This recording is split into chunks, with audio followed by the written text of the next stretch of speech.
O Realpolitik tem o apoio da AIMAP, a metalomecânica responsável por 24 mil milhões de euros de exportações.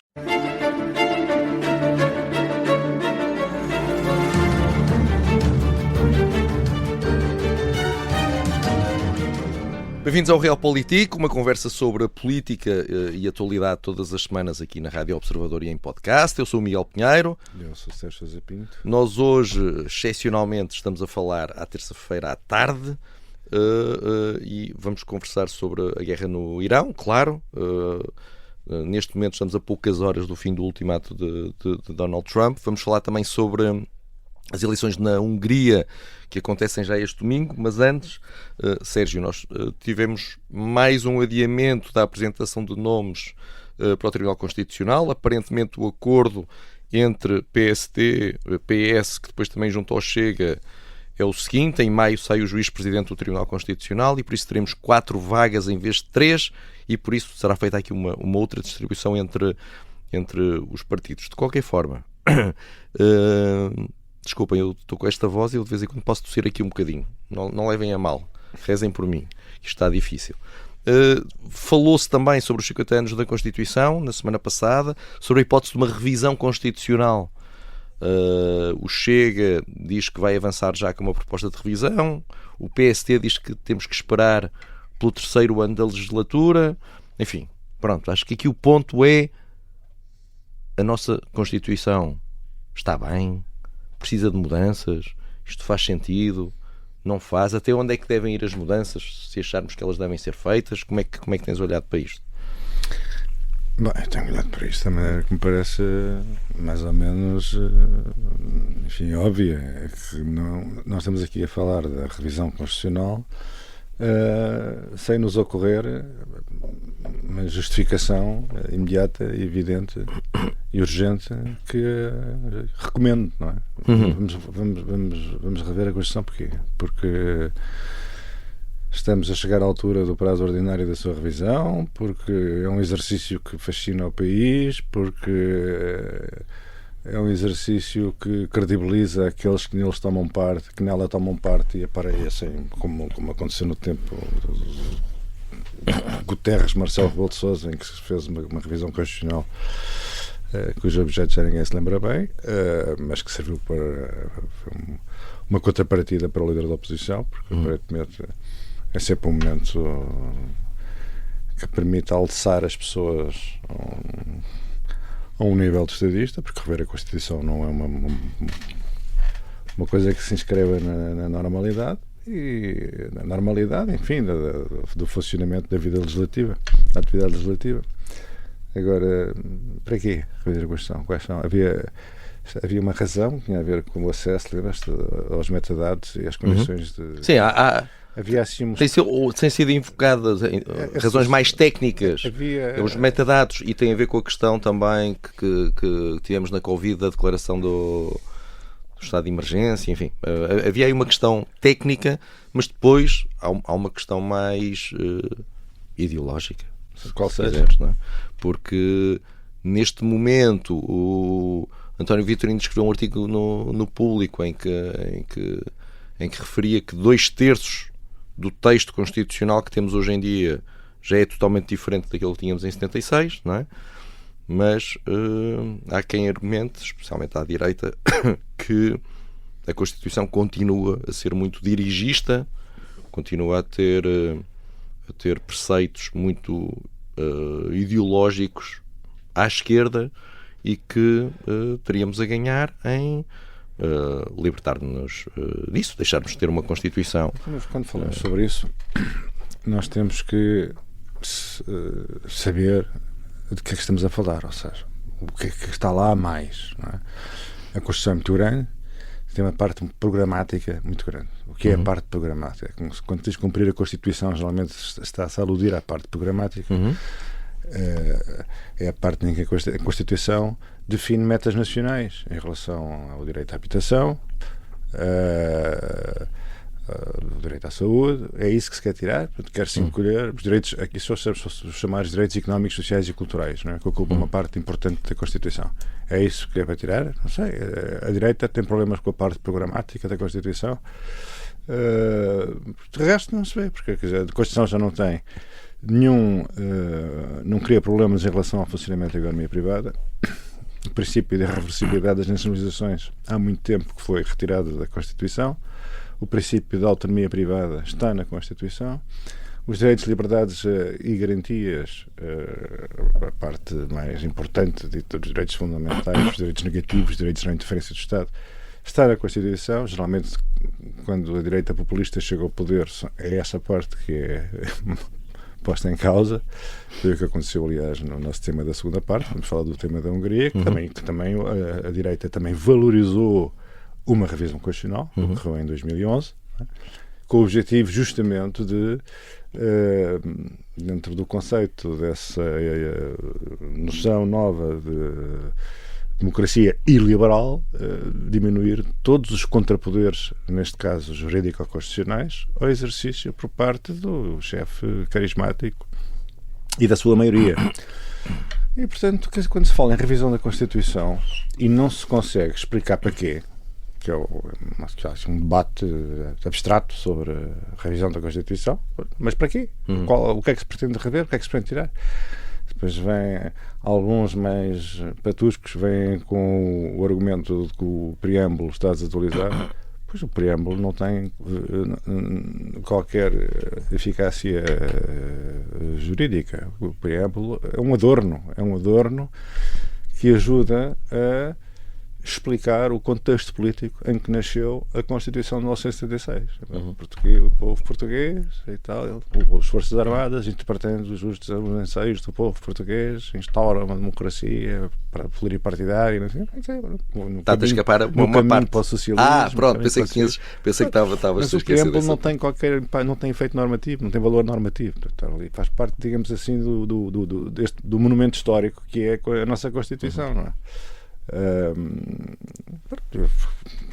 Debater a Constituição sem que haja um objeto definido. Acho que aqui o problema é que porque há um valor em si, que nós aqui em Portugal não prestamos muita atenção, que é a segurança jurídica, a estabilidade dos textos. A estabilidade dos textos. Quer dizer, se não é preciso ir para lá mexericar, se os problemas nacionais não estão, se a sua superação e a sua resolução não está dependentemente do texto constitucional, nem muita legislação na qual nós estamos permanentemente a mexer, sempre uma ótica, sempre uma abordagem jurídica aos problemas nacionais. Tipo, temos um problema num passeio, vamos imediatamente fazer aqui um decreto-lei que proíba buracos nos passeios. Quer dizer, não, há um valor em si mesmo que decorre da estabilidade normativa, de se deixar as leis em paz, no seu justo repouso, que sobretudo mais abstrata de todas e mais distante, e a suprema, e aquela que constitui a abóbada de todo o nosso sistema jurídico-político, deixá-lo em paz e sossego.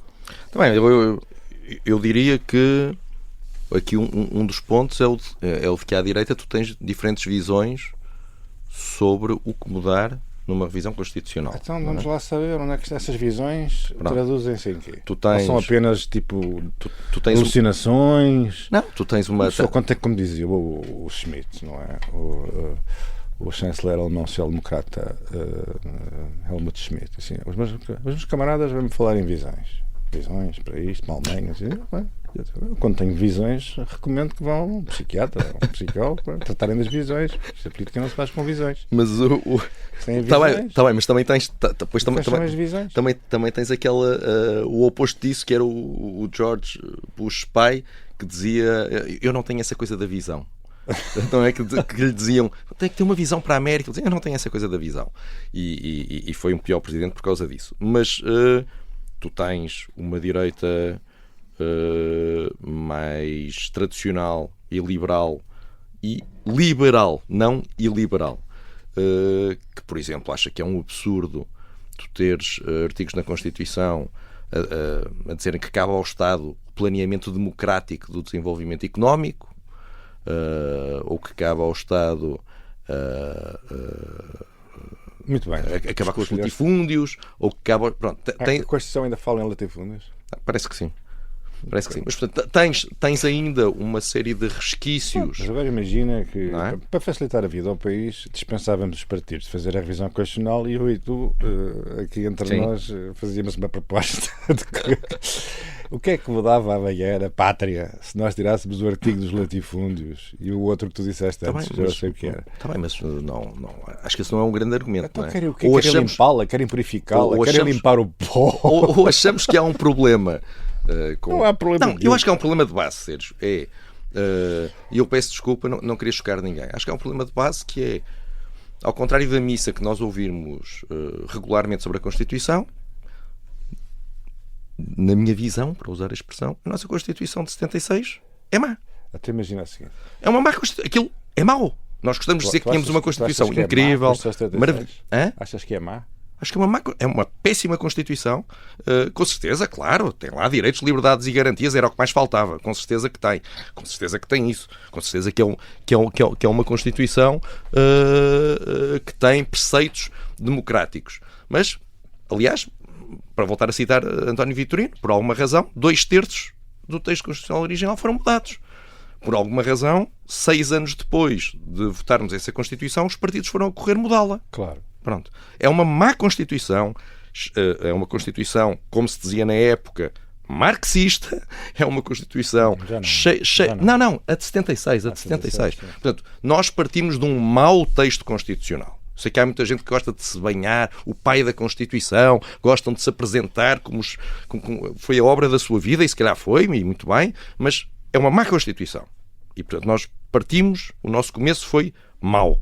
Tivemos que o começar a emendar logo que possível ao fim de 6 anos. Mas houve uma coisa. E, portanto, aquilo continua a ter preceitos... Mas podes achar que ela era má. Não é? Mas tens consciência que antes dela existia outra. Era a Constituição de Com 33. certeza, Bom, Sérgio, mas a Constituição claro, de 33. com certeza. A Constituição de 33. Com certeza. A Constituição de 33. Não é isso que eu estou a dizer. Mas espera lá. Mas a Constituição de 33 não dizia assim.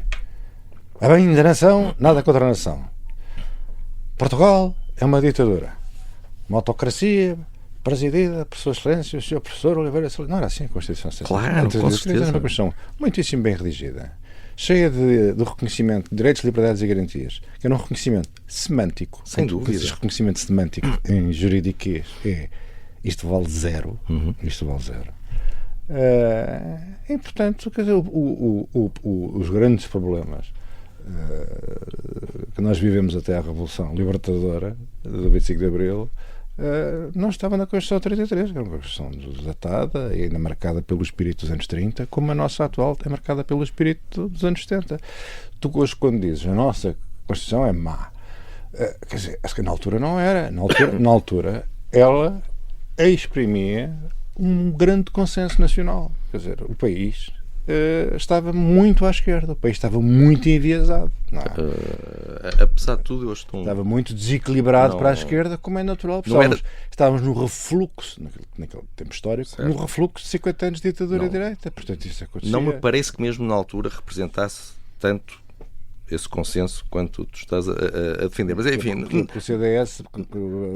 Não é só o CDS, houve muita gente do PSD que aprovou aquela Constituição porque achava que se não fizesse isso os militares não iam permitir um processo de democratização. E não iam. E não iam. Não iam. E o que é facto é que poucos anos depois tivemos logo a revisão de 82. Claro! E depois a de que se acabou 89. com o Conselho da Revolução, que era uma Claro. excrescência, uma originalidade portuguesa, criou-se o Tribunal Constitucional e, portanto, nós começamos a pôr as coisas nos Com eixos. certeza. Pronto, mas Em aqui 89 acabámos com... É incrível pensar em 89. 89. Com O que aquilo com a nos custou... irreversibilidade, O que nos custou essa Constituição de 76? Nós tivemos até 89 para poder privatizar qualquer pequeno canto da nossa economia. De facto, foi uma tragédia. E depois tens esta direita tradicional, liberal, tens a direita depois do Chega, não é? Sim. Que parece-me que aquilo se divide assim em 3 áreas, não é?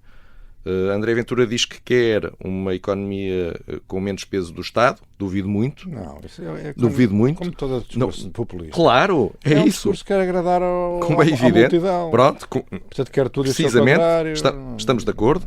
Depois defende posições que são vistas como fraturantes. E agora a reforma laboral, onde é que está o Claro, Chega? como é óbvio, mas por isso é que eu estou a dizer que é tudo conversa para entreter. Depois temos uma segunda área de medidas que pretendem ser fraturantes. Mas eu até me espanto como é que provocam assim tanta polémica. Prisão perpétua. Só há 2 países na União Europeia que não têm prisão perpétua. Somos nós e a Croácia. E mesmo a Croácia tem um limite de 50 anos para penas. Então, queres que a grande revisão de 2026 Não é isso. seja aquela que introduz a prisão perpétua? Não é isso que eu estou a dizer. Só estou a tentar olhar para o que o Chega quer. E depois acho que há um Quanto mais olhas para o que o Chega quer, mais deslizas para a minha posição. Não é isso. Mais vale não mexer na Constituição. Suspeito que há uma agenda escondida que é, de facto, iliberal. Pronto. De facto. De por cima, porque és Iliberal. um homem que observa a realidade circundante e verificas que no manual de todos os partidos de extrema-direita, ou liberais, ou direita radical, enfim, tem muitas designações para este fenómeno. Podemos chamar populista só para usarmos o mínimo denominador comum entre todos. Vem sempre a estar a Constitucional. Há sempre um problema que ninguém reparou, mas que está lá em cima, na ápice, que é a Constituição e a história constitucional que está a impedir o nosso destino histórico, não é? Sim, e quando André Ventura fala da reforma da Justiça só ser possível com uma reforma da Constituição, eu pergunto-me exatamente o que é que ele está a pensar. Certo. E depois a direita tem um outro problema que tem a ver com o Tribunal Constitucional, porque mais importante do que aquilo que está escrito na Constituição é a forma como se lê a Constituição. Isso é uma coisa que a direita só está a perceber agora. E por isso é que está preocupada com o Tribunal Constitucional. Que é, nós temos muitas das medidas à direita que foram chumbadas no Tribunal Constitucional, foram chumbadas com base em artigos como o princípio da proporcionalidade. E, portanto, o princípio da proporcionalidade não vai sair da Constituição. E por isso, uma parte muito substancial dos problemas da direita com o Tribunal Constitucional não está no artigo dos latifúndios. Exatamente. De facto, não está. Está na interpretação que é feita daquilo que são princípios genéricos, não só de constitucionais, mas de direito, e que não vão desaparecer. Por exemplo, o princípio da igualdade e o princípio da proporcionalidade precisamente estão sempre a vir à liça. Claro. E tem sempre que estar em qualquer Constituição. Quer dizer, não há maneira. Não há maneira. Agora, estas direitas todas vão se entender para fazer uma revisão constitucional. De facto, só os vejo a entenderem-se para acabarem com o preâmbulo. De facto. Porque já não era mau. Sim, tu acharias que isso era um embelezamento extraordinário. Acho que as coisas... aos museus, o que é dos museus? À política, o que é da política? Pronto.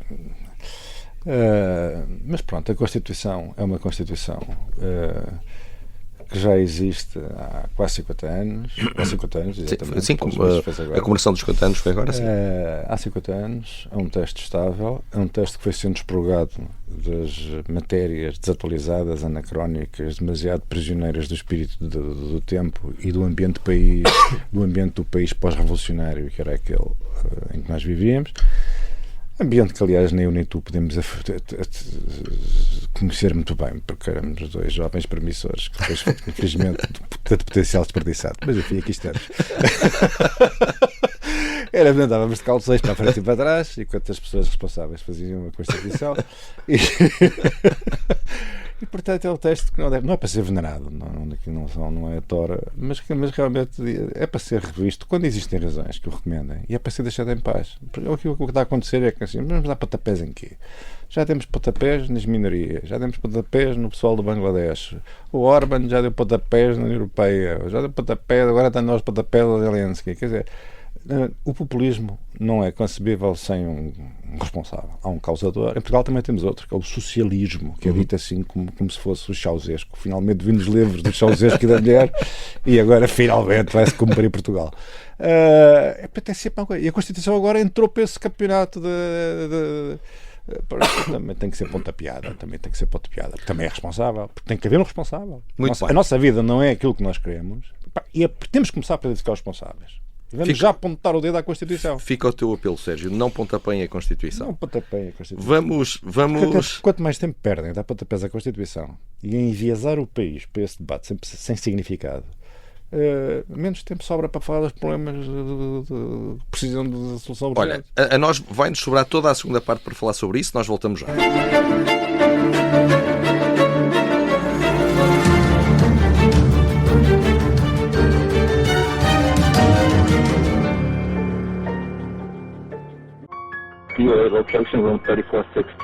As testemunhas, as mensagens e os vídeos que ajudaram a polícia a desvendar a forma como Renato Seabra assassinou Carlos Castro em Nova Iorque.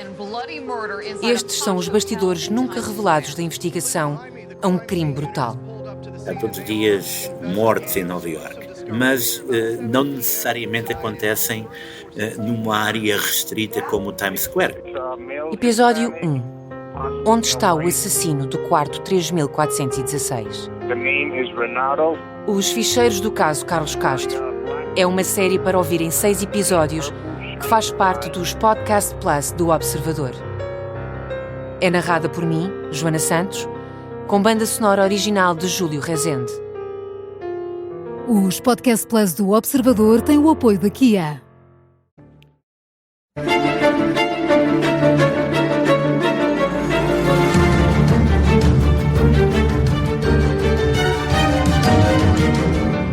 Bem-vindos de volta ao Realpolitik. O meu nome é Miguel Pinheiro, estou aqui com o Sérgio Sousa Pinto. Sérgio, nós estamos a falar na tarde de terça-feira, estamos a poucas horas do fim do mais recente ultimato de Donald Trump ao Irão. Ele disse há 2 horas que se o Irão não ceder, vai obliterar a civilização iraniana em poucas horas. Como é que estás a olhar para o que aí vem? Bem, a primeira coisa que importa dizer é que o Presidente dos Estados Unidos da América está a ameaçar cometer crimes de guerra. Portanto, depois de ter destruído todas as infraestruturas militares que estavam ao seu alcance, agora propõe-se, julgo que este Armagedão que pôs em cima da mesa constitui ou traduz a destruição das infraestruturas críticas que permitem a vida, a eletricidade, a água. Já bombardeou escolas, já bombardeou universidades. De acordo com as notícias, já 30 universidades terão sido bombardeadas. Não percebo qual é que é o sentido militar. O bombardear universidades lembra-me aqueles episódios nazis da queima de livros cerimonial de todos os livros considerados ou de autores judaicos, ou que defendiam ideias contrárias às do regime. Portanto, não se percebe como é que esses centros de saber são alvos militares. E agora pretende devolver, como ele próprio diz nas suas palavras, sobre devolver o Irão à Idade da Pedra. Esta é uma contribuição para a humanidade que fica registada. Portanto, o Presidente Trump é um homem que veio para arrasar, destruir e devolver os outros povos à condição mais abjeta e básica. É um crime, um criminoso, não é? Juntar-se a Netanyahu, que já é um foragido e um criminoso perseguido pela Justiça Internacional por crimes de guerra, que a tecnologia nos permite hoje acompanhar em direto. Nós assistimos ao que está a acontecer. Se calhar Trump sonha com o Irão transformado numa faixa de Gaza. Pronto, é este o mundo ocidental, é esta a nossa, é para isto, é este o nosso papel no mundo, é para isto que nós servimos. O que é que sobra da nossa superioridade moral, do nosso soft power, da nossa capacidade de aplicar ao forte e ao fraco, submeter o forte e o fraco à mesma lei, não é? Não existe uma lei para os fortes e existe uma lei para os fracos, e existe aquela famosa frase de Júlio César: vai a victis, não é? Ai dos vencidos. Os vencidos não têm direitos, os vencidos não têm direitos. E a guerra arrasta-se. Um país em que, incapaz de terem uma vida, apesar da sua esmagadora superioridade militar, os Estados Unidos não se revelam capazes de derrotar o Irão. A capacidade de absorver choques, de aceitar a punição e de sobreviver aos bombardeamentos e à crueldade da guerra por parte do Irão é um Estado confrontado com uma crise existencial é enorme.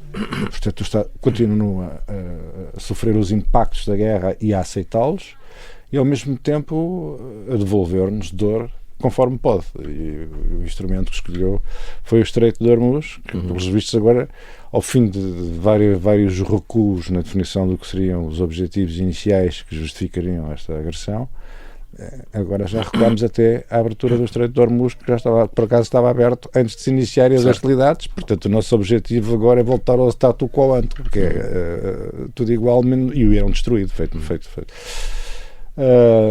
Como o povo iraniano não aceitou as injunções que foi recebendo da Casa Branca e não correu com os ayatollahs, não é? Parece que falharam a Trump nessa sua justa reivindicação, agora quer privá-los de água, de eletricidade, de escolas e de uma vida civilizada. Portanto, quer destruir, quer excluí-los da civilização, não é? Como toda a gente sabe que a idade da pedra lascada não foi o momento mais alto do desenvolvimento humano.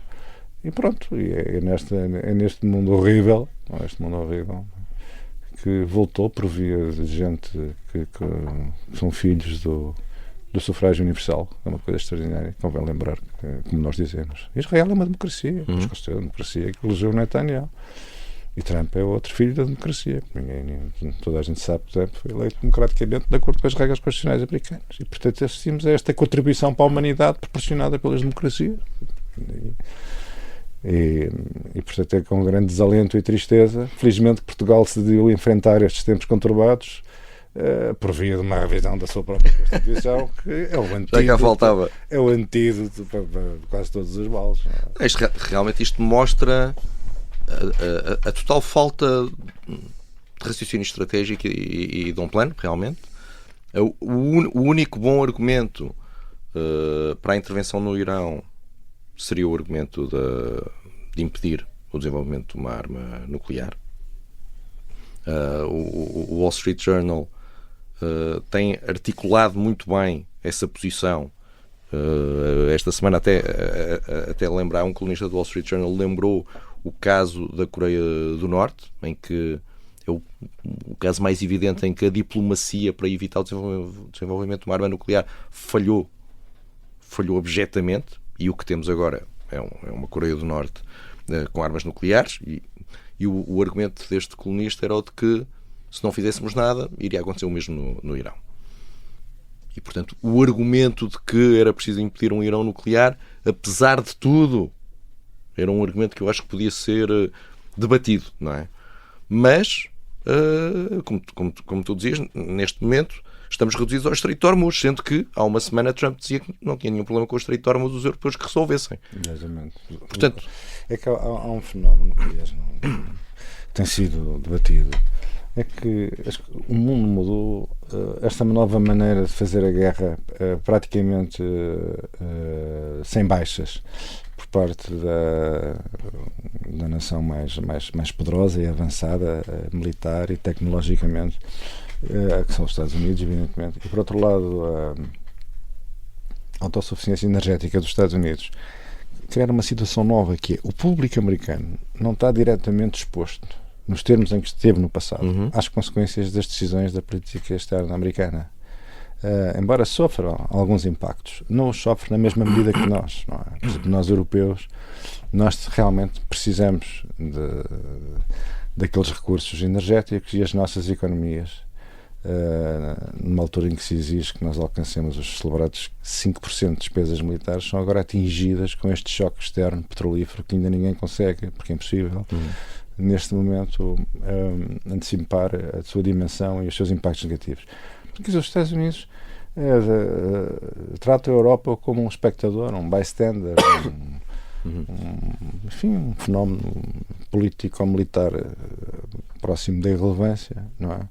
Que é uma caixa de impactos, não é, das suas decisões políticas externas. E a nossa capacidade de intervir nos grandes assuntos do mundo é decrescente.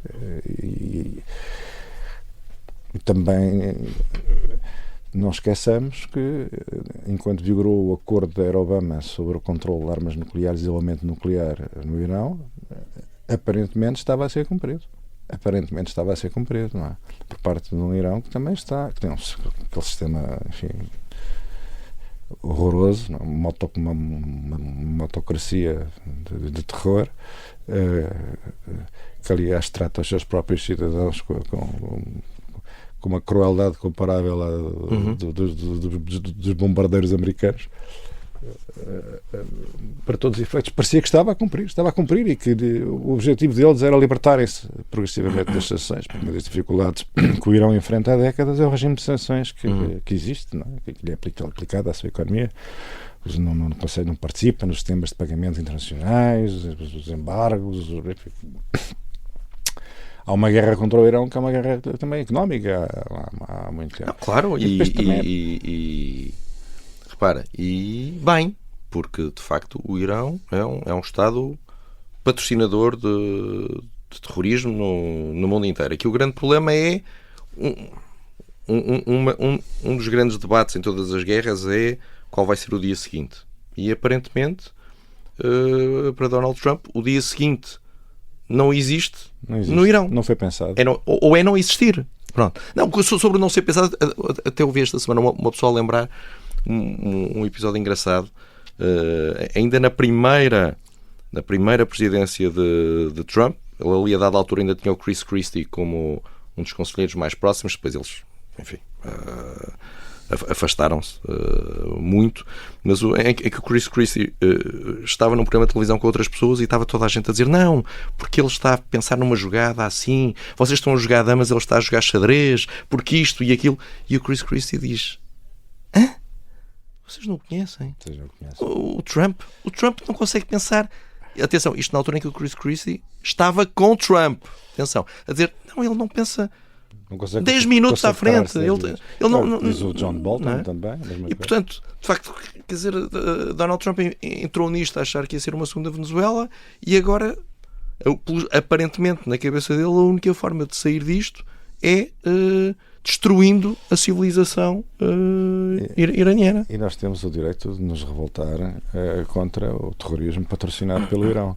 Mas como é que os povos do Médio Oriente podem aderir à nossa racionalidade quando são confrontados, mais ainda do que nós, com as imagens do que está a acontecer em Gaza, do que está agora a começar a acontecer no chamado sul do Líbano? Quer dizer, mas aquilo não é terrorismo. Então, mas o que aconteceu em Gaza não é puro terrorismo? Eu não quero relativizar as coisas. Era uma conversa que não íamos sair. É uma abominação. Era uma conversa longa e temos que ir à Hungria, Sérgio. Mas era giríssimo, por exemplo, que o Miguel Pinheiro fosse lá evangelizar a rua árabe sobre a diferença entre um atentado terrorista pavoroso no Ocidente, um autocarro, uma explosão no metropolitano, e a explosão e as explosões que terraplanaram e envenenaram o solo e impediram a vida da faixa de Gaza, onde parece que vão nascer uns Hiltons, não é? Porque tinhas um grupo terrorista infiltrado em cada esquina da faixa de Gaza, mas não vamos, tal como no sul do Líbano, tens o Hezbollah desde sempre a bombardear toda a área norte de Israel. Mas lá está, era longo. Se calhar vamos à Hungria. Não queres ir à Hungria, Sérgio? Eu quero. Mas também nós temos que aceitar como pouco viável o projeto, mesmo que tivéssemos o poder para isso, que não temos, de terraplanar o mundo até eliminarmos o risco pela subjugação, tipo vivemos com as nossas sociedades desde o princípio do século XXI. Num mundo que nós reduzimos ao neolítico por causa do terrorismo e da violência politicamente inspirada. Claro. E mesmo esta retórica de Trump dizia que não tinha nenhum problema em fazer este suposto bombardeamento massivo, porque do outro lado estão animais. Quer dizer, já disse isso nós sabemos quem é que retratava as pessoas do outro lado do conflito como animais ou vermes ou outras coisas. Enfim, pronto. Hungria. Temos eleições no domingo. Quando é que vem um tópico que injeta algum otimismo? Não há. Estamos condenados a isto. Temos que arranjar um para a semana. Mas então, não sabemos o que é que vai acontecer na Hungria. Uma parte muito substancial das sondagens. Na Hungria temos Orbán contra um ex-Fidesz, portanto, alguém que saiu do partido do governo, e que agora é o grande opositor. Portanto, não há cá esquerdas, não há nada disso. O conflito é político, é ali. Uma parte substancial das sondagens dão uma derrota de Orbán, mas não sabemos o que é que vai acontecer. Enfim, há ali uma série de problemas. Isto também não vem do nada. A Hungria está com imensos problemas económicos. Lá está. O dirigismo económico de partidos iliberais como o Fidesz, o nacionalismo económico populista, dá mau resultado em todo lado, à direita, à esquerda, no continente africano, no continente europeu, no continente asiático, em todo lado, não há volta a dar, e a Hungria está a pagar por isso, mas também olhando um bocadinho, Sérgio, para as consequências de uma eventual nova vitória de Orbán, as consequências para a União Europeia, como é que... Bem, as consequências, imagino que não serão muito diferentes das consequências que nós já estamos a sofrer da existência de Orbán à frente de um Estado-membro, não é? Os partidos populistas, como há pouco falávamos, dependem da identificação de um responsável, de um culpado, de um inimigo, não é? A Comissão Europeia e a União Europeia já foi por Orbán responsabilizado pelas suas dificuldades. Agora é a Ucrânia. Porquê? Porque é um oleoduto que foi destruído pelos russos, não pela Ucrânia, não é? E que Orbán exige que a Ucrânia reconstrua, e a Ucrânia diz que não é possível reconstruir o oleoduto num cenário de guerra. Pelo menos um cessar-fogo para se reconstruir o oleoduto. Mas Orbán adotou um registro, que é o registro comum a toda a extrema-direita europeia, que é a Europa que é belicista, portanto Putin é uma espécie de pomba da paz, e a Europa é belicista. A Europa quer empurrar o continente e os nossos jovens para a guerra. A União Europeia é uma potência ameaçadora para a estabilidade e para a paz na região e no mundo. A Ucrânia é uma guerra que só existe por causa da União Europeia, senão a Rússia já tinha resolvido o assunto e já tinha, como diria Tácito, mata-se toda a gente e chama-se aquilo paz, e portanto e a Hungria já beneficiaria de tudo aquilo que tem direito do petróleo russo, que aliás compra em volumes cada vez maiores, tratando a União Europeia como se ela não existisse. E a atual Hungria é uma disfunção na União Europeia, uma disfunção. Acho que o volume de dinheiros a que a Hungria teria direito e que estão congelados pelas instituições também já é uma barbaridade. Portanto, isto também não pode deixar de produzir o seu impacto na economia húngara, que é um crony capitalism, um capitalismo, como tu dizias, não é só um desenvolvimento patrocinado dirigido pelo Estado. É uma oligarquia corrupta. A Hungria é o Estado mais corrupto da União, parece que aliás está empatado com a Bulgária nesse invejável palmarés. E portanto, o povo... E tem também o problema da corrupção moral, porque nos últimos tempos a quantidade de escândalos envolvendo o sexo e drogas com altos dirigentes do Fidesz tem criado problemas difíceis de gerir. A maneira de gerir é fazer buscas em casa do líder da oposição à procura de pornografia infantil, que não encontraram nada, como é evidente, mobilizar os recursos do Estado contra os opositores políticos, mobilizar os recursos do Estado, os serviços secretos, quer dizer, tudo que pode ser mobilizado, a comunicação social toda dominada por grupos oligárquicos próximos do poder, que é uma sociedade, aliás, se a Orbán sobreviver a estas eleições, é provável que não tão cedo não voltemos a ouvir falar de eleições na Hungria, e que a Hungria faça a sua transição para o atual regime, não é? Desenhado por Orbán e que ele próprio qualificou como sendo democracia iliberal, para uma autocracia oligárquica inspirada no modelo de leste. Por isso é que esta luta com o partido do Pito Mejiar oferece uma oportunidade à Hungria de se libertar sendo que a União Europeia desta trajetória. Já tem uma Hungria, tem uma mini-Hungria na Eslováquia de Robert Fico, já vão dois. A dada altura... E já há mais do que sinais de interferência russa na Hungria, na Eslováquia, e, portanto, quer dizer, e nós todos assistimos quer dizer, nós conseguimos observar com objetividade e terror aquilo que acontece nos nossos vizinhos. Quanto mais distante são, mais objetiva e penosa é a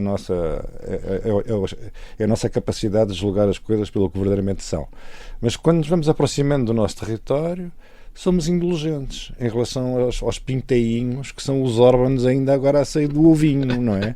Nós temos aqui um que saiu do ovinho e já quer uma piu-piu, revisão constitucional. Quer dizer, ninguém percebe, ninguém vê o manual da extrema-direita de como é que se faz para demolir a credibilidade das instituições democráticas. Outras das razões pelas quais a Hungria um desastre económico é porque a economia de mercado tem que precisar de um quadro institucional para funcionar, não é? Aquilo que os Estados Unidos têm. Confiança. Grande desenvolvimento institucional. Estes partidos, estes políticos, dependem da limitação e do permanente atrito e destruição dessas instituições. Ora, sem instituições livres, sem instituições que constituam o tal contrapeso natural ao poder político. Quando o poder político é ilimitado, desenvolvem-se estes capitalismos, se é que se pode chamar capitalismos patológicos de amigos e de oligarcas. É um capitalismo só de nome. É.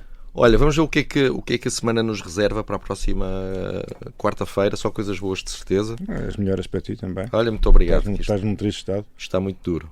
Ora, até para a semana, Sérgio. Um abraço. Um abraço para ti.